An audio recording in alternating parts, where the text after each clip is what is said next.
Uh, Bonjour everybody. Shkiki Anakwat, Dijnikas, Makwa, Dutem, Not Kamego Hunting and Donji. Um, I come to you from Whitefish Bay First Nation, currently residing in Winnipeg, as you heard in the intro there. Um, Growing up for me, I guess I'll just kind of jump right into the gist of what I'm going to be sharing a little bit about today. Um, the language was a big piece in the school system that I grew up in, and it was Beban Bay Anishinaabe School right in Whitefish Bay. And one of the language instructors that we had was, or language teachers, was Tommy White. And for me, when I heard about this storytelling thing that was happening, of course I jumped on it because I recall Tommy White sitting in Tommy White's class and sitting all on the floor in front of him and him sharing stories about Manno and creation stories. And a lot of the teachings behind them, they talk about life teachings, creation stories, but they got a moral behind them as well. So on many different levels, it has ways of teaching us about life. And growing up, for me, I was always by the bridge. I don't know what it was to me. It was something that drew me to the water. And whether it's the life that's within it, with the fish, the life that it actually brings, the noise that it's like a white noise, I guess you can say. Now, some people have that speaker that creates waterfalls or rain or thunderstorms, that water rushing from the dam over it and crashing down into the river and flowing into Lake of the Woods. That was it for me. I knew at a young age that I wanted to be by the water. I wanted to be on the land. And uh, the direction my story is kind of taken is who I am today, and how my life has shaped me into who I am today. There was a time, um, this time of year actually, it's around the springtime. Um, I remember walking down to the bridge, waiting for the ice to thaw out because there was a dock down by the bridge, a little further down the stream, down the river there. I wouldn't necessarily call it a river. It's kind of like a long rapids, and then there was a dock there. And the ice would form probably about 20 feet away from the dock. So I remember going down to the dock, walking down there, and thinking it's not time to fish yet. The ice is too far out there. And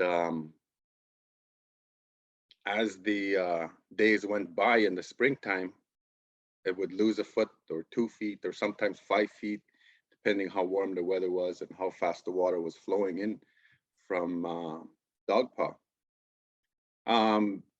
So each day would go by and I'd be down there. I'd be waiting for my chance to be able to throw a line in the water and fish. And as I was there, sometimes I'd sit there for long periods of time, just to listen and just to watch. And I never knew that it would teach me so much. I learned about the fish migration that happens every year, with the seasons that happen with that particular area. We have suckers that come up every single year in the springtime, and the walleye come there to spawn, and the suckers. And when the suckers come up, we get the big fish that follow it too. So we've seen, upwards of 50-inch pike, 50-inch muskie that follow these fish up too, looking to eat. And it's their time to spawn too. So there was a lot of life within that water in that time of year. So of course there's me trying to catch them on a fishing pole and just to either have something to eat, something to do to keep myself busy, and then just to reconnect with the land. But there was this one time I had my fishing pole because it was close enough, and I tried casting and I remember losing a hook, got stuck on the ice because it was still a bit, but of course me, I'm trying it anyway. And I lost a hook. So I didn't want to run home and get another one because at the time, I just grabbed my rod and I'd go running down there because I'm so excited that it's that time of year again. So I lost my hook, and this time of year, there's other life that's coming back as well. And with that, the geese came back, the Canadian geese. So I'm sitting at the end of the dock with my line, my fishing rod beside me with the broken line. And I'm just taking in what's around me. And I see these two geese honking from a distance. And I could see them coming. And I know where they're going. They're coming to the open water to try to hang around in there. So I'm watching them, and these are big geese. If you see Canadian geese, even around the city, some of them are like really, really big. So they're coming in, and I'm thinking to myself, these are such big birds.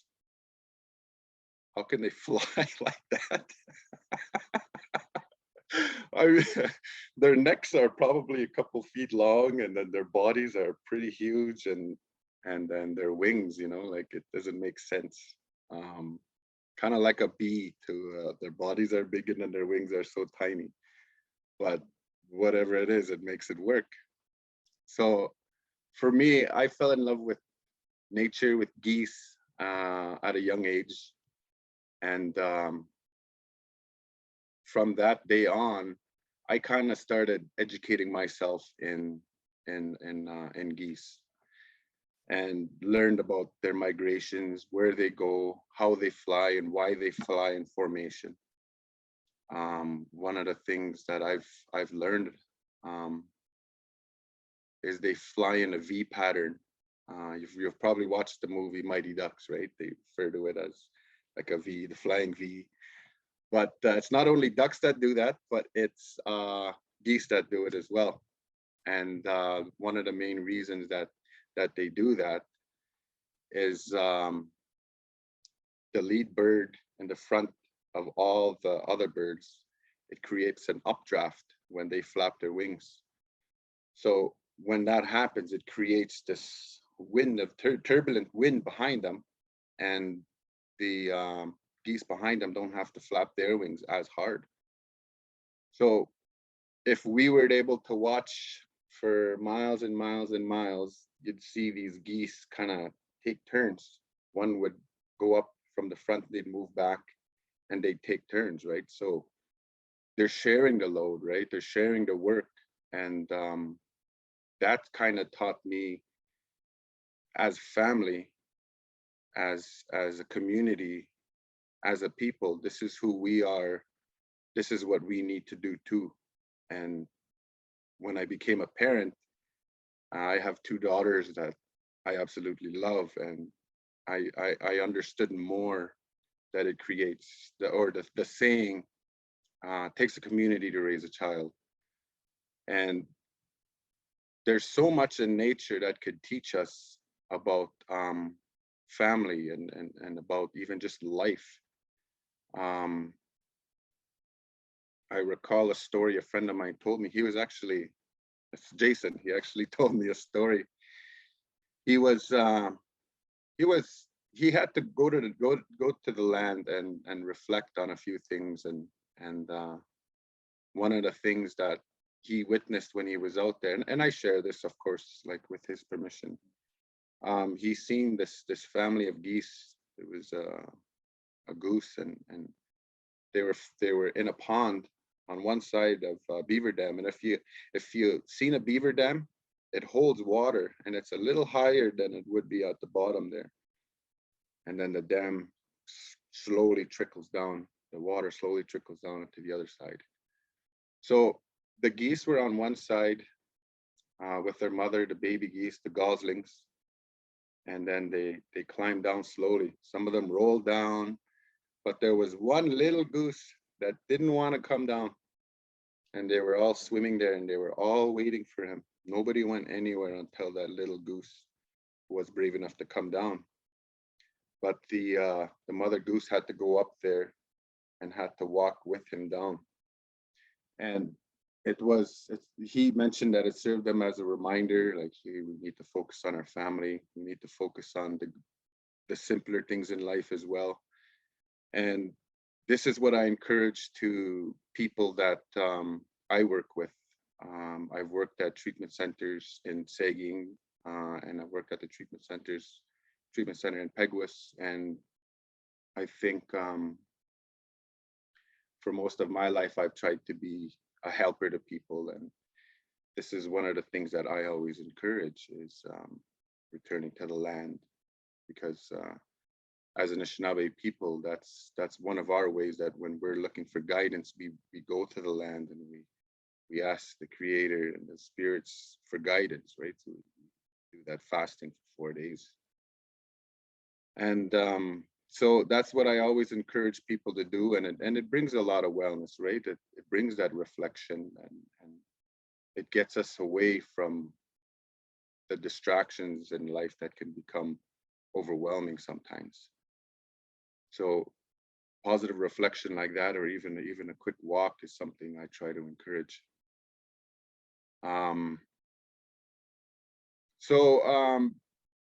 Telling that story to kind of get to another story, but falling in love with them when I was younger, the whole process of connecting when I was young, when I'm I don't want to say middle age because I'm not middle aged yet. But when I was a teenager, I attended school, I played hockey, so I kind of moved away a little bit from the powwows, the hunting, and committed everything I was to hockey. And that was only for a few years, and eventually came back. So when I found time, of course, I was fishing, I was hunting, and then moving to Manitoba. I met my wife when I was, I want to say 24, 23. And I met her at a powwow.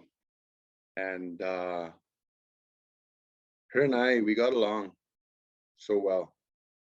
It was like as if meant to be. I believe that I found my soulmate.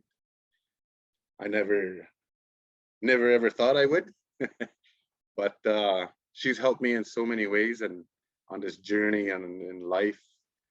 And every day I'm grateful for her coming into my life. But that started a whole different life for me, because then we had kids. I moved out here to Manitoba. At the time, it was directly to Peguis. And she introduced me to her family. Her dad, who was a hunter all of his life as well. As soon as I got here, him and I talked about hunting stories. He talked about all the moose that he's hunted, all the times that he's hunted, and even went out on his own. And of course, for me, I like sharing stories just like this. And I got a lot of that from him. I got a lot of that from my wife's grandfather, Fred Murdoch. He was a fisherman, a commercial fisherman, so he shared a lot about his stories out there on the lake. So I grew an appreciation for listening to people, and that started from when I was a kid. Though coming out here, it just kind of all came back to me again. And being able to listen to my father-in-law talk about hunting. Out here is kind of where I really picked up the goose hunting. and goose hunting became a big thing in my life.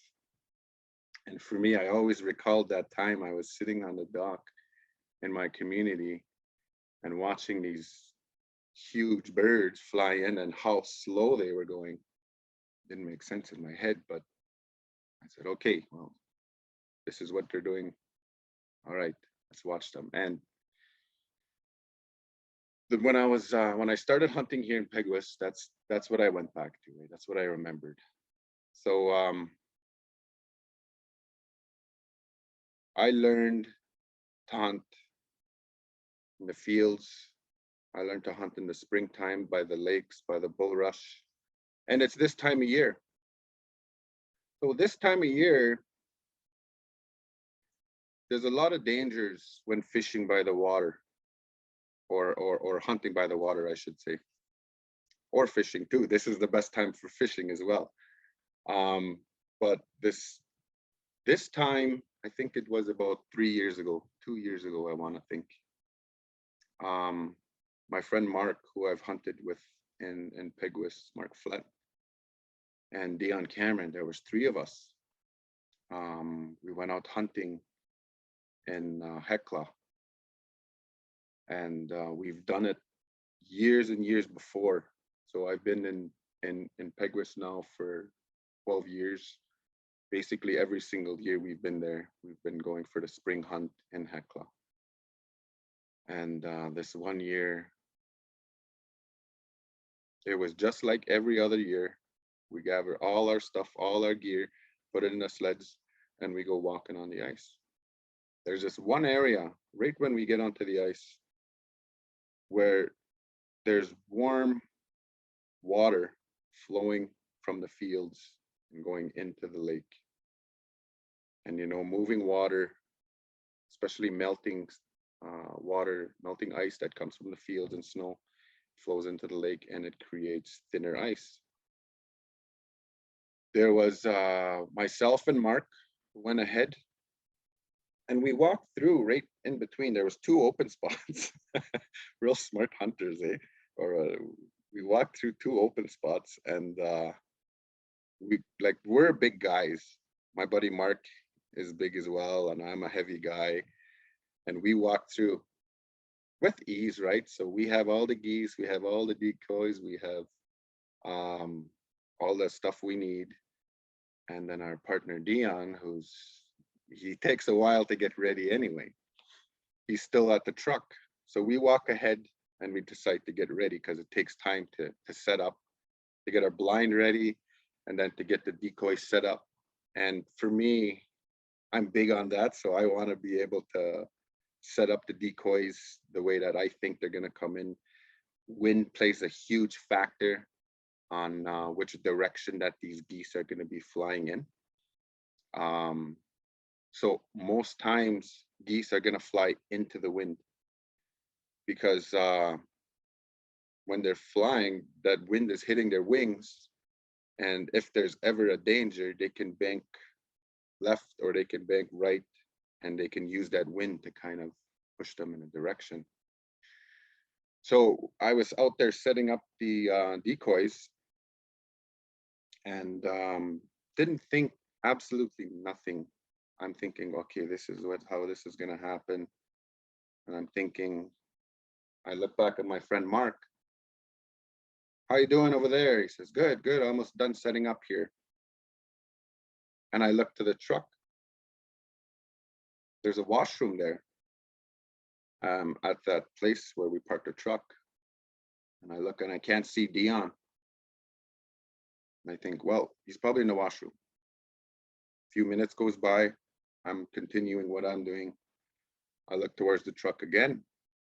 I can't see Dion. Where is he? I'm like, what's going on here? And I look back, maybe I missed him, right? He's not at the blind. Okay, well, I continue setting up. I finished setting up and I start walking towards the blind, and there's Dion, right? He's coming walking. And I'm thinking like, well, he looks different. What happened here? What's going on here? And I couldn't, like, it just caught me so off guard. He looked different because he was soaking wet. he fell through the ice and he went right into the water. And right away, my heart, right? Like I felt sick to my stomach. I couldn't believe what just happened. You hear horror stories about people falling through the ice and, oh, it will never, ever happen to me. It'll never happen to us. You know, we're always so careful. But as soon as he said that, I knew exactly where he went through. And that day, I learned something, right? We're always make sure if there's unsafe ice, we're always checking. So I got up to him and what the heck happened? And he's letting me know I fell through the ice and he's telling us this, what's going on. And he's standing there like still soaked. And I'm still like, oh my goodness, what's going on? And he was telling me he fell through and his boots filled up with water immediately. The pockets in his jacket filled up with water immediately. And he had his hand up and it was on the ice. And that was the only thing that saved him. The water was deep enough and it was like right next to shore, but it was deep enough for him to be fully submerged underwater. And he was able to lift his hand and pull himself up slowly and yell out. And I said, you were yelling? And he says, yeah. He says, I was yelling for you guys to help me. And I'm looking at Mark, my other partner there, and I'm thinking, did you hear him? He says, I didn't hear nothing. He didn't hear nothing. I didn't hear nothing. And I felt worse, right? Like I felt worse and I couldn't help. Like I was still feeling sick to my stomach. And it was an experience that I don't ever want to feel again. And I told him right away, I said, I have some extra clothes here in my bag at the truck. I said, go around everything, go to the truck. I said, change, and then come back out. We'll watch for you this time, I was telling him, eh? So I literally watched the entire way while he went there. And then he asks me from the truck, where is it? He doesn't yell very loud, but I'm like, and I look at Mark and I'm like, I heard that loud and clear. How could I not hear him when he's yelling in the water? And when he comes back, we're sitting in the blind talking about it. And he says, like, I literally was yelling. I thought I was yelling. He says, maybe I wasn't because of the cold and the shock. He says, but I was yelling. And I said, I don't know why I couldn't hear you. I said, when we can hear you talking just from right from the truck and where we were at. So definitely a lesson, right? That nature is absolutely beautiful. It is one of the most beautiful things that we're gifted as people is the ability to go out in nature and see it and be in it and enjoy it. But there's such a danger as well, especially with this time of year, especially with the elements, the cold weather that we have here in Manitoba. So I learned a lot about respecting the environment, appreciating life a lot more. It was one thing when I had kids, how much more I appreciated life. It was another thing when I experienced that, how much I value even my friends and what they mean to me. That was such an amazing, I don't want to say in a good way, but amazing teaching, because ever since then, when there's thin ice, when there's ice where we know it's open, it's always watching one another. And listening to my friend Jason speak a little while ago, he took this online course, and this guy, he jumped in the water. He took a course that where voluntarily jumped in the water, and but I think preparation is a very important piece when we want to be outside. I think connecting with the land, is such a good way for us to return back to healing when we're asking these questions on who we are as Anishinaabe, who we are as a people. I think that's one of the things that elders or people that have experience on the land will tell us to do. And one of the things that you guys mentioned earlier too was when you do approach an elder, right? They're gonna tell you in a lot of different ways, right, on how you should do it. And meanwhile, it is so direct. You know, Donis, you're so right on that one, right? And so that's part of who I am, how I became the person and a person that enjoys the land and enjoys the outdoors is through hunting and fishing. Whether the experiences were good, whether they were bad as well. My father-in-law always said too, he says, the way you learn is, he says, you get out there. He says, you get lost. That's what he says. And he'd always say that to me, get lost, you know? And so that's something that I've done. I went out on my own just to experience it, just to see where this trail goes. Where does this trail go? Where does this trail go? And where does this trail go? And much in life, right? This is trial and error for us when we're faced with new challenges. We try different avenues, right? And we ask these questions. So when we're later on in life, we have this experience, right? And then we share this experience with our younger generation, or the way we're doing it today, we share this with people who want to experience these things or don't have that connection and are looking to try to make it. Living in the city, we even go to the forks. We watch the ducks, we watch the geese, and that's where I learned a lot of my experience as well with goose hunting, is sitting in the field from morning all the way till the sun went down and watching all the geese, the sounds they make, their behaviors when they're sitting in the field and what they do to one another and what they sound like. And I try to mimic that with the goose calls, saying like, hey, come over here, we're over here. The decoy sitting there. So they honk certain ways. Same with ducks, they quack certain ways. It's not just a quack, quack, quack.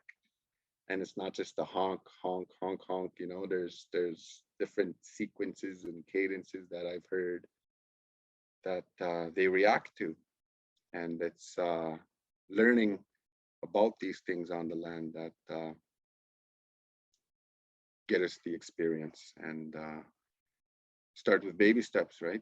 Ask these questions is something I always encourage. So yeah, a little bit about me, a little bit of how I grew up today, and an experience that I like to share as much as I can, because there are dangers, right? So it is beautiful, but there are dangers. Mm-hmm. That's such an important teaching from that story, and that's a lesson that I learned when I started learning about the medicines. That was a teaching that I received. There's so much beauty out there on the land, and there are powerful medicines out there, but there are also medicines, our relatives, that can stop our hearts, that can sting us, that can burn us if we don't know them, if we don't have a relationship with them. And it was a reminder when I started learning that, to take care of my relationship with Eski, with the land. So thank you for telling that story. That was a good reminder before the snow melts. I could say. Thanks. I really appreciate it too. And I liked how, you know, it's so connected. When I heard you talking and talking about being on the dock when you're kids, and a kid and looking and watching and what your thoughts were. Like, I just put me right there to when I was a kid, because I used to look at everything that way. Everything I looked, and I was like, even driving in Manitoba, where there's farmer fields both sides, I'd look at those big, I don't know what you call those, haystacks, and I'd be like, those look like shredded wheats. Imagine if there was like somebody who came to fill up a bowl. Like, that's the way that I thought in my mind when I was a kid. I just looked at everything with wonder. I looked at everything with these connections. And you brought me back when you talked about sitting in on that little carpet. And I was thinking like, oh, there's a reason, there's a story about that. Why the ducks and the geese fly in that V, you know, and it's connected to science, to the science of the drafts and then even the story of that you shared of Jason's, and you thought about that little duck and they wouldn't leave, and how, you know, you saw it. And that's the way our uncle Wewena Bojo, that's the way Wasakajak learns, is through mistakes. For me, that's one of the biggest teachings about those stories that I try to pass down to my son, is like, you don't have to be afraid of mistakes when he's sitting there doing his schoolwork and we're learning through the pandemic on remote learning. You know, I'm like, it takes bravery to look at mistakes, but those are our best lessons if we have the Yeah. courage to look at them and figure out what went wrong. And why did this happen? And what am I supposed to learn from this? And you have the courage to pick it up, then that's something you carry not only for yourself, but for all of the people, you know, that you have to share. And it doesn't have to be a Wewena Bojo story. Those stories, that the creation stories, happen again and again and again in our lives. They're never ending. Every single one of us can see those stories in our life, and we can story them up and we can share them. That's one of the things that my teacher, my late teacher, talked about a lot, is storing up our stories, you know, and sharing those, because they are the same story. They're part of that same story. And I was thinking about that little baby duck, you know, and all those ducks, they waited. And how many times in our life do we not wait for people? You know, how many times can we remember that wait until they're ready? You know, so I really love that. And I had one question. Yeah. Would you show me how the ducks talk? Oh, I wish I had my duck calls here. I was thinking that too. I'm thinking, oh, I'm going to tell a story. I'm probably going to need my goose calls and my duck calls. But there's a, oh, okay. So the best way I can do it right now is the quack. It's just a basic quack. It's mostly the hen that quacks. The drakes, they do kind of like a buzzing sound. That's what you'll hear when they're flying over. That's what you're gonna hear. It's gonna be quiet. You're not gonna hear them quacking. The ones that are quacking are sitting in the water. So a lot of times you don't hear them coming. You have to be looking around steady if there's any ducks coming in. So the reason we have duck calls that quack is because we want the drakes, the males. Those are the ones we want, because if we shoot the hens, right, they can't repopulate. I guess if you shoot the males, they can't either. But I mean, there's so much females, right? And we try to shoot the green heads as much as we can. And those are what we refer to as greenheads or drakes. But the group is mallard, the group of bird that we like to hunt when it comes to ducks. So the quack is what you hear from the females when they're sitting there, and they'll do a call. It's kind of like oh my goodness, I can't do it with my call, without my call. Thanks, Donna. So it's kind of like a fading call. It's quack, quack, quack, quack, quack, quack. And this is something like we try to mimic when if there's nothing, or if we see a flock of ducks flying in a distance, we'll try to make that sound. And then sometimes they do like an alerting sound where it's really loud, and we're basically doing that. They don't make that noise, but we're making that noise to try to get their attention to look this way. So if they're flying in one direction, we're gonna make like a really, not necessarily a weird duck call sound, but a call that's gonna make them look this way. And then once they see the decoys and they hear the duck call noises, they're like, hey, there's ducks over there. So when we do when they start getting closer, there's sometimes there's a couple of us.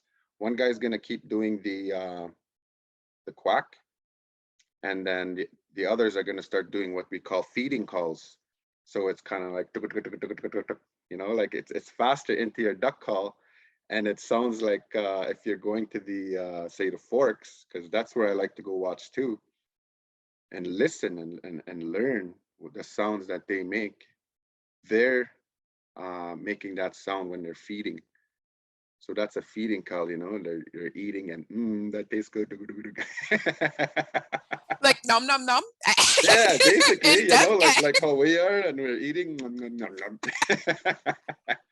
So these are different calls that you know, learning out there in the land, or for me, when I wanted to practice on how to make these sounds, of course I was on YouTube, right? There's Mhm. ways on, I don't know how to do that, what they just did. Okay, so I'm gonna learn how, and I'm gonna go to YouTube, and amazing tool. It even taught me how to work on my truck, like to do a lot of different things. I needed to save some money. I said I got to do it myself. Went to YouTube. I do a lot of work, my own work on my truck now too. Um, so yeah, it's that experience on putting in the time is what I like to call it. Putting into time to learn about these animals, the things that they do, whether it's ducks, geese, deer. Recently, in past few years being in Peguis again, I learned a lot about trapping as well. Um, my friends Mark Flett again, and his dad Keith Flett. They had a lot of experience with trapping. They have their own trap line as well, and me going out there and learning how to set the trap, learning what they use for bait, learning the tracks, learning the dangers even that come with trapping, because the traps that they use are very, very strong. I had a friend of mine get his fingers cut, both fingers cut, and he couldn't get himself out. But I mean, there's dangers in it, right? And it's being out there, it's getting that experience. It's being cautious too.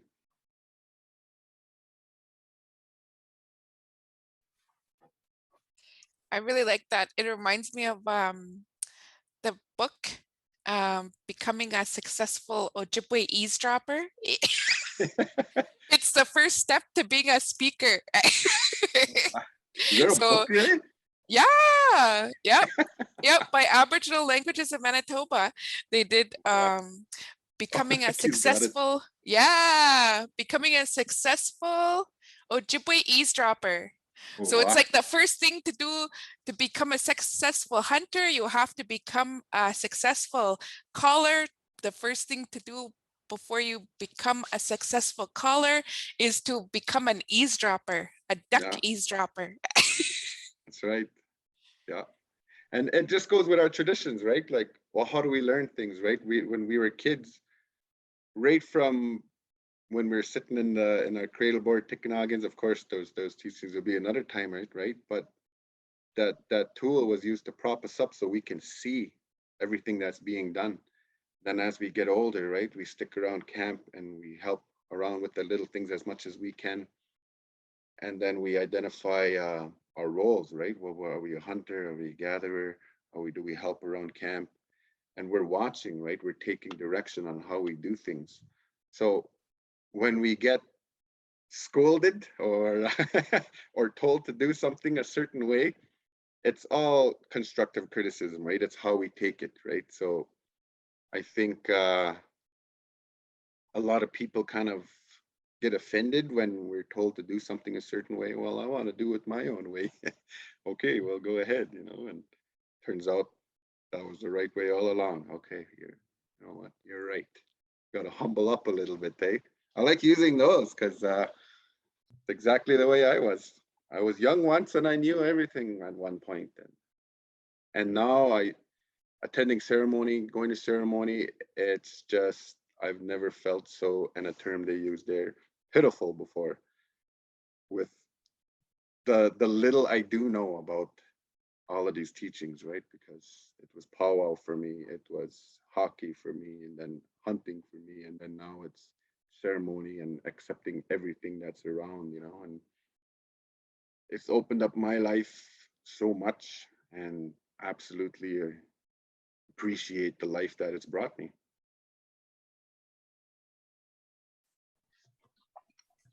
Which I have a question. Do you have a favorite traditional food since you like to hunt?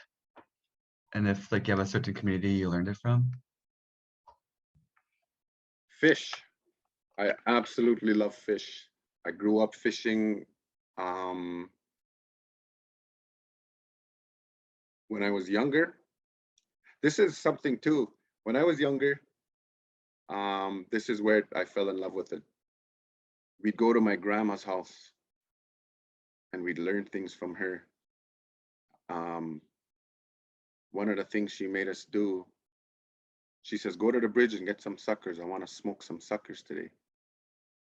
And my brothers and I, my cousins, we'd take a wagon and we'd go down to the bridge and we'd fill that wagon up with suckers. You can go down there and you can catch them with your bare hands. Hey, you're with your hands, right? And throw them in. So being bear clan, it was easy for me. Swipe it and he's in the wagon.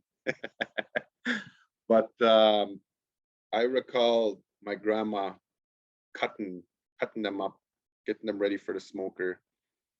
She'd remove the heads and she'd put them in one pile. And I'm sitting there and I'm watching and I'm like, wait a second, what's going on here, right? She'd take the guts, she'd throw those out, she'd take the guts out, the gills, and she'd throw them out, the heads going in one pile. And then what she would do is take the fish oil, because the fish had an oil that's on them, and she'd put that in a jar. And I'm thinking, what is she doing with that? Of course, me, right? I'm always wondering, I'm always asking questions, I'm curious about everything. So she's not just prepping food for us to smoke, she's prepping medicines, and the sucker heads were to give to community members, lactating mothers. And they make this sucker head soup, they call it, or they'd boil the sucker heads and they'd have to eat the broth. So that was something that they used for lactating mothers. And the jar of oil, if you ever got fish oil on your hands, it dries your hands right out. You wouldn't think because it's so slimy. So you're rubbing it on your hands, it pulls the oils out of your hands too. And well, what's that for? Why do you do that, right? And it's for arthritis. It helps with people in their bones and arthritis in their hands. So at a young age, I appreciated these teachings, but also appreciated how good smoked sucker tasted. That's what I was raised on. I wasn't raised on walleye, all I eat today. I'm fussy today, back then I ate everything. I ate everything that my grandma cooked, and anything that my kokum on my mom's side, what she cooked. And one of the teachings, or one of the stories, I should say, there's me going off, story. It used to be a community thing in Whitefish Bay, and it stopped the community thing was everybody was down at the bridge. This was something to do as a community. When you guys talked about greed earlier in the other segment there, that's exactly what I thought about. So a lot of people were at the bridge, one side of the water and then the other side of the water, and we were all catching suckers. You know, some do it for fun, some do it to eat, and then we let them go. Some use them for bait, fishing bait. And there was a mother with her kids down towards the end. Excuse me. And we heard stories about the bridge. There's a serpent that lives there. I've never seen it or anything like that. You know, we're all fishing, we're having a good time. And I remember this scream, this loud scream from this mother who had her kids down there. And it still kind of haunts me the way she was screaming. And she says, there's a snake. And she says, it was huge. It was coming up. She says, it was winding just like this. And what we were told after was that we were taking too much. We were doing too much, and everything else had to eat. We were creating imbalance. And ever since then, it's like nobody is there no more. Nobody's down at the bridge doing this anymore. Nobody's in the community is smoking suckers anymore. You know, like if there was other things that was said to the community, you know, like I didn't hear, but the thing that I heard was, you know, like we're creating that imbalance. We're doing too much. So I guess everybody kind of took it as we're stopping it now. So that's something we don't see too much of anymore. When I returned home a few years ago, I went down there and I did fish. I didn't think like, well, what if I see what if I see the serpent or something like that, right? But definitely when you guys talked about greed earlier, that's something that came to my mind, right? And how the land tells us, you know, this is enough. They scared us away from that spot, from being there with our families, with our kids. And yeah, so greed for me, that's the story that popped into my head. But the traditional food, I would say right now is walleye. I wish I could go back and eat the smoked sucker again, to smoking that sucker with my grandma, my kokum. And reminds me too, right? Like, hey, maybe we should look into doing that again, just to carry those traditions on, right? So thanks for that reminder. Oh, and we get them every day. Doesn't matter where it comes from. Mhm. I really like both, like in the stories, you can see like when we have memories of our grandparents, you can see that they were always thinking about everyone. Mhm. You know, the way that they weren't only thinking about themselves, they were thinking about everyone. And I like that message that, you know, when the hunters go out, it's like they're not going out just for themselves. They're thinking about the elders, they're thinking about the ones who showed them, they're thinking about the ones who are sick and need a certain something out there. And that they're also thinking, we need to remember to think about all those beings, not just the human beings, but all of those beings that are relying upon each other and relying upon, you know, these little fish. Yeah. Miigwech, that was great. Oh, Kyle, I just wanted to say miigwech for there's so much I have to think about from everything you shared, but to me, and I might have misinterpreted it, but I'm picturing you like earlier in your story, you were talking about sitting on a dock and you're, you know, perplexed by the miracle of these geese flying. And it seemed like it kind of, like those geese kind of encouraged you like on a journey that you're kind of carrying on, and they've been like a central, or they've been a part of your journey this whole time. And I just hope that everyone else can find their moment like that, where there's something that inspires them, like the geese inspired you. And so I hope everyone gets to find their geese, and it might not be geese for everyone, but and I just, to me, your story of when your friend fell through the ice, it's just such a powerful story, and it really drives home the point of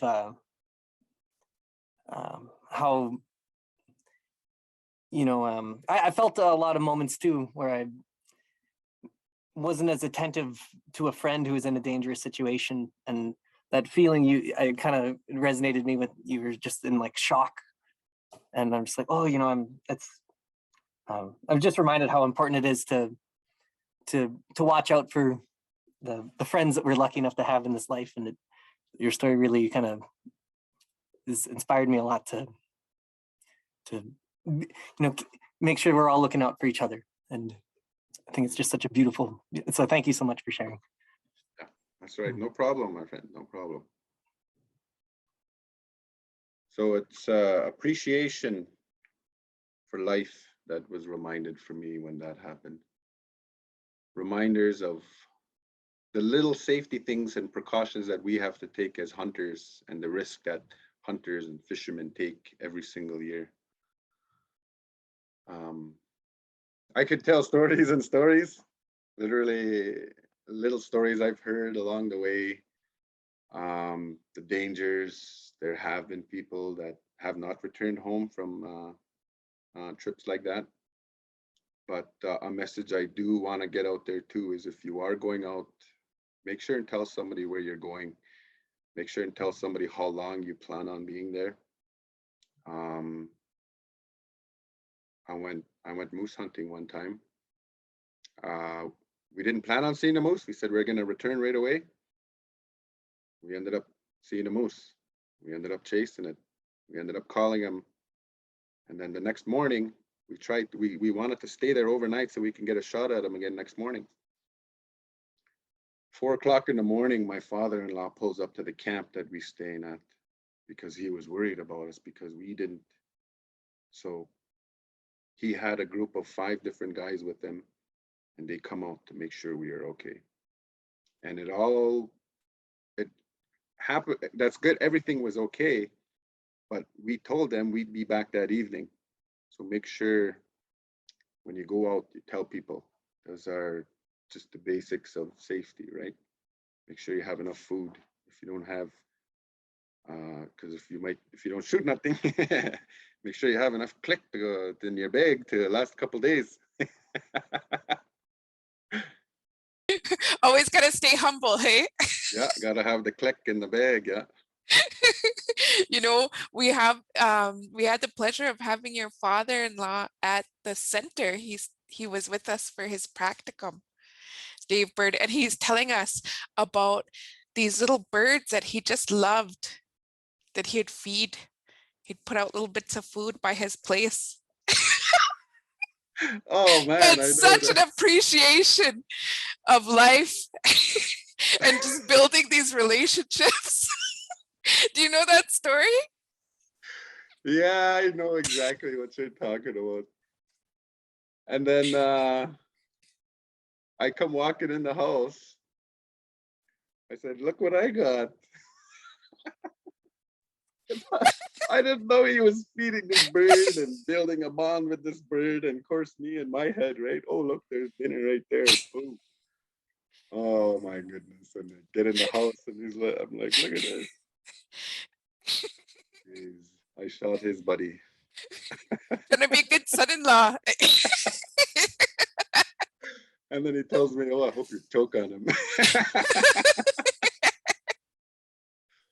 But my father-in-law is just quite the storyteller too. You know, I've learned so much from him, not only about hunting, but also with life. And every time I sit with him too, right, it's appreciation on the things that he has to teach me.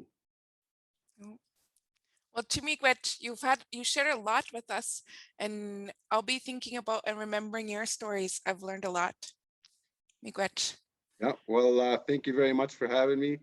It's always a pleasure for me to come on and share a little bit about my life and the teachings that I've had, that I've learned.